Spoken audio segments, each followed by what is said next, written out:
بسم اللہ الرحمن الرحیم۔ السلام علیکم ورحمۃ اللہ وبرکاتہ۔ ایک سوال ساتھیوں نے کیا ہے یزید کے بارے میں کہ اسے لعنت کرنی چاہیے کہ نہیں۔ یزید کو لعنت کرنے کے حوالے سے علماء کرام فرماتے ہیں کہ اللہ رب العزت سورہ احزاب میں جو ارشاد فرماتے ہیں 57 نمبر آیت کریمہ ہے، اللہ کریم اس میں ارشاد فرماتے ہیں ان الذین یؤذون اللہ ورسولہ لعنہم اللہ فی الدنیا والآخرہ وأعد لہم عذابا مہینا۔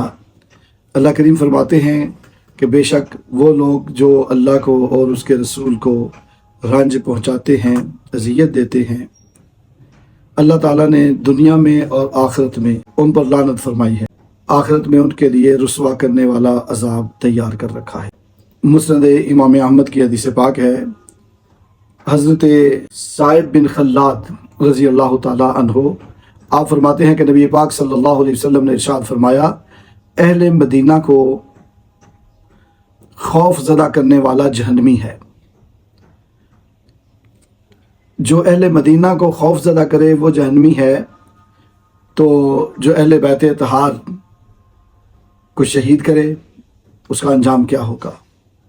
اور یہ یزید پلید انیک وہ ہے کہ جس نے اہل مدینہ پر جب حملہ کروایا تو 10,000 صحابہ اور تابعین جو ہیں وہ اس میں شہید ہوئے، اور 10,000 صحابہ جو ہیں ان میں سے 700 حافظ قرآن اور عالم دین تھے، اور 1,000 پاک بیٹیاں صحابہ کی تابعین کی ان کے ساتھ یزیدی جو سپاہی تھے، یزید کی طرف سے اذن تھا، انہیں اجازت تھی کہ 3 دن کے لیے تم پر مدینہ مباح ہے، جو مرضی کرو۔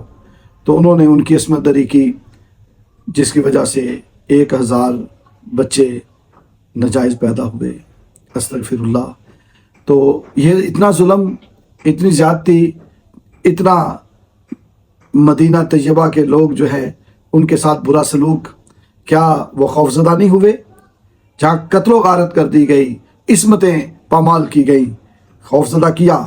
اور یہ کس کے حکم پر ہوا؟ یہ یزید پلید کے حکم پر ہوا۔ جب اس کے حکم پر ہوا تو پھر وہ جہنمی ہوا، کیونکہ فرمایا جو اہل مدینہ کو خوف زدہ کرے گا وہ جہنمی ہے۔ اور نبی رحمت صلی اللہ علیہ وسلم کے مدینے پر حملہ کیا گیا، اور حضور کی آل کو بے دردی سے شہید کیا گیا، اور نواسہ رسول کو شہید کیا گیا، اور ان کے سر مبارک کو نیزے کی نوک پہ چڑھایا گیا۔